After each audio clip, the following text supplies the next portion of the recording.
If those hostages aren't back, I don't want to hurt your negotiation. If they're not back by the time I get into office, all hell will break out in the Middle East. Can you elaborate? And it will not be good for Hamas, and it will not be good, frankly, for anyone. All hell will break out. I don't have to say anymore, but that's what it is. All hell will break loose. Those were Donald Trump's words, and they weren't just a warning. Very strong signal. Signal to Hamas, to Iran, and to the entire world. And this is what happens when you cross the line with someone like Trump. But here's what it really means. Trump is putting maximum pressure on Iran, the mastermind behind Hamas, and giving Israel the green light to do whatever it takes to crush Hamas and rescue those hostages. There's still over 100 innocent people, men, women, and children being held in Gaza, and every second they remain in captivity raises the stakes. And so this episode, I'm going to cover what that maximum pressure could look like on Iran and what happens when Israel is finally let off the leash to eliminate Hamas for good.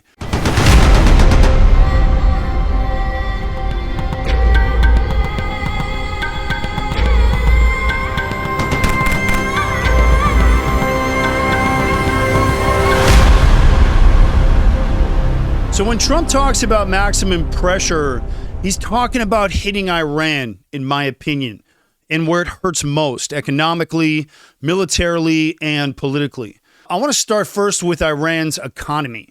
Iran's regime is already hanging on by a thread, and years of sanctions have decimated their economy. But after Biden kept feeding them billions and billions of more dollars, they keep inching closer to their nuclear ambitions while their people are slowly going broke. But Trump's green light means tuning up the heat even more. Oil exports. Iran depends on oil for survival. So imagine Israel and U.S. naval forces patrolling the Strait of Hormuz, choking off Iran's oil exports. And that's billions of dollars gone overnight. The next piece is the sanctions.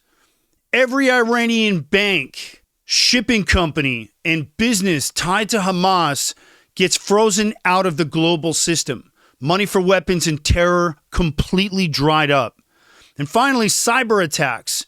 Units like Israel's 8200 could take out Iran's financial systems overnight. And imagine entire sectors of their economy paralyzed in just a matter of days. So this isn't just pressure, it's a literal chokehold. And Iran's ability to fund Hamas, what's left of Hezbollah, the Houthis, and whatever other remnants of their terror proxies that are floating around Syria and Iraq collapse under this kind of economic warfare. And then there's the military side. Iran operates through these proxies, as we've all seen. Hamas, Hezbollah, Islamic Jihad. But maximum pressure means dismantling them one by one. And that starts with Hamas in Gaza and then extends to every corner of the region where Iran's dipped its toe. And so finally, there's the political isolation. And Trump knows how to rally allies and isolate enemies. He's in business for a living. And under his leadership, Iran doesn't just lose its proxies, it loses its ability to operate on that world stage. And this really is the true meaning of maximum pressure. And so for the last 14 months, Israel's been held back. This is not a genocide, regardless of what people have said. It's absolute nonsense. It's misinformation. It's the cost of war when you attack a country like Israel and then hide behind innocent civilians. And in the greater context of urban warfare, Israel has the lowest number of civilian casualties in the history of urban warfare. And under the Biden administration, Israel was held back, terribly held back. And I believe that it cost hostages lives who were killed. Israel could have gotten to more of them. Boots on the ground saves lives. And this campaign shows that. And they've been tied down by international criticism and calls for restraint, by the watermelon garbage nonsense movement of idiots on TikTok who know nothing about the Middle East and about Jewish history. The problem is that within that social media, all of that misinformation spreads so quickly that it's going to take a minute to correct it, but we're already seeing it start to be corrected. You can only lie for so long until people start calling you out. But the fact is that Trump's words at this recent press conference in Mar-a-Lago just changes everything. And he understands the Middle East, and he speaks the language of the Middle East, like we say in Hebrew. And when he says all hell will break loose, He's giving Israel, in my opinion, the freedom to act without having to apologize to defend themselves. So I want to discuss what that's going to look like. And in my opinion, it means Israel's finally going to have the political and military cover to do what it needs to be done to eliminate Hamas once and for all. Are you guys a fan of the Aaron Cohen Show? Are you a fan of my work on the news? Do me a favor and help support the show and become a show sponsor. Hit the link down below. Grab yourself a mini sponsorship package. They start at $25. Helps keep the lights on in the studio. We're completely independently produced and helps me to continue to combat that anti-Israel misinformation garbage while bringing you guys no-nonsense, cutting-edge analysis of the Mideast, counterterrorism, Israeli special operations, and U.S. national security. Hit the link down in the description and join my Season 1 sponsorship team. Appreciate you guys. So first, the hostages. This is priority number one. Now we're talking about intelligence, and Israel's intelligence agencies like the Shin Bet or Shabak, the Kalilei Bitachon, and the Mossad are already working around the clock, and they're using that satellite imagery, interrogating Hamas terrorists, integrated communications, human sources to pinpoint the exact location of the remaining hostages, which then allows units like Matkal, the Yamam, who would be on standby to be able to carry these out the moment there's actionable intelligence. And these are the same units that carried out the Entebbe raids, the same unit that rescued Noah al-Gamani. And the goal would be to strike fast and precisely, bring the hostages home alive the minute there's actionable intelligence. Also, Israel's not going to want to give Hamas any more time to move these hostages around. And I think that they're going to be able to go in there and start putting a ton of pressure on all the different parts of Gaza where they think these hostages might still be held. So by Israel starting to elevate the pressure back on Gaza again, it's going to make it much more difficult for Hamas to move these hostages around. So we're looking at more coordinated ground operations across Gaza to ensure that Israel can neutralize as many pockets of Hamas before they can react and keep those hostages on the move. I think this is going to mean more aggression in targeting the leadership or the remnants of the leaders of those last battalions of Hamas that are already on the run. They're going to continue to go after those mini command centers. They're going to continue to hit those bunkers and those tunnels. Wherever these last little pockets of Hamas is hiding, they're going to go after. They're also going to start to deploy their intelligence assets to pinpoint where the recruitment of the new Hamas armed fighters are coming from within those Palestinian neighborhoods. I bet you that as Hamas is getting killed, more men of fighting terror age are stepping up. You got to remember that the majority of Gaza supports Hamas. They elected him. They made their bed, carrying the brunt of their elections and the leaders that they chose. It's my contention that the majority of Palestinians absolutely support Hamas, and they're arming themselves and joining those operations to try and prolong this campaign. And so Israel's going to need to step up its ability to see where those new recruits are being armed and deployed throughout the remaining parts of Gaza. Israel's going to get even more aggressive on those tunnels, whatever weapons factories are going to be left, any stockpiles of rockets, continue to target those and wipe them out completely. And so this one's about making sure that Hamas just can't regroup and reorganize the civilian population that supports them. Also, I believe that there's going to have to be a permanent presence in Gaza for a certain period of time, ensuring that once the job is done and if those hostages get returned, that Hamas cannot rebuild.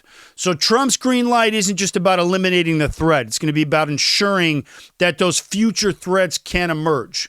But I want to pull out to the bigger picture here, all right? And I'm talking about Iran's nightmare scenario. So let's zoom out. What does it mean for Iran, the master of puppets, the head of the octopus?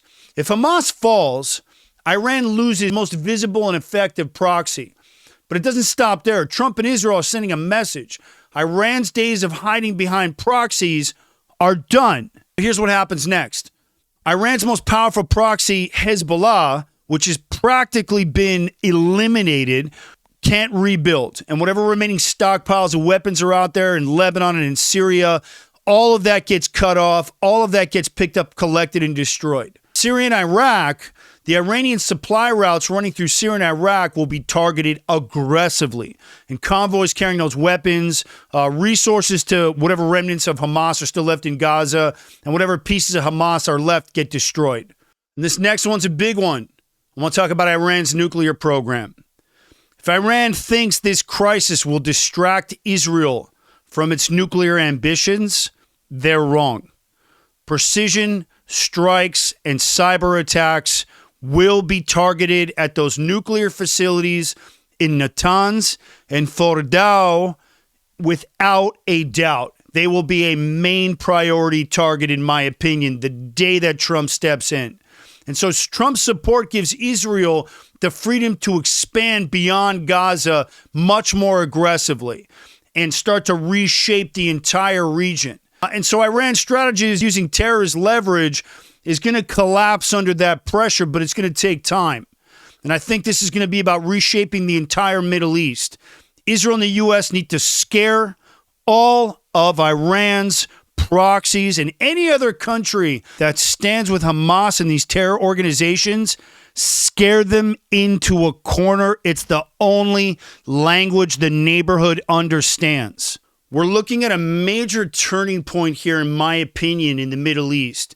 And Trump has now given Israel the green light to finally crush Hamas and rescue the hostages, no matter what it takes. And this should have happened a long time ago, but Biden pulled the brakes on Netanyahu. And this is bigger than Hamas. It's about sending a message to Iran and the entire region. Terror networks will no longer be tolerated, and those who support them will face devastating consequences. So if you stand with Israel and believe in holding Iran accountable, do me a favor. Share this episode and comment down below. Let me know what you guys think. Is this outcome a possibility? Is Trump going to give Israel the green light to do whatever it takes to stomp Hamas out for good, go after Iran's nuclear capabilities, and allow Israel to do what it needs to rescue the hostages no matter what?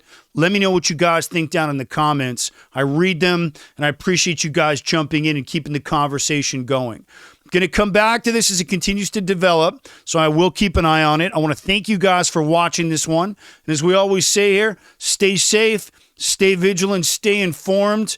Keep fighting that misinformation that's out there. The Aaron Cohen Show is sponsored by the Cherries Deep Concealment Holster. This is the same holster I trained Keanu Reeves on for the John Wick franchise. Runs below the waistband, means it's never going to fall off you, and zero digging into your gut. Fits all double stacked 9 and 40 Glocks and a ton of other models. Fully ambidextrous and adjustable clip. You can see the holster clip rides right in line with the top of the weapon when it's seated. That's what makes it drop down below the waistband. Minimal, skeletal, super comfortable, and lightning fast draw with just a little bit of training. Hit the link down in the description and grab yourself one of these bad boys. A bit of a lead time right now, but trust me, they're worth it. Hit the link down in the description and finally carry with comfort and proper concealment. And let's keep fighting this thing together. I'm Aaron Cohen. You're watching the Aaron Cohen Show, and I will catch you guys soon on the next one.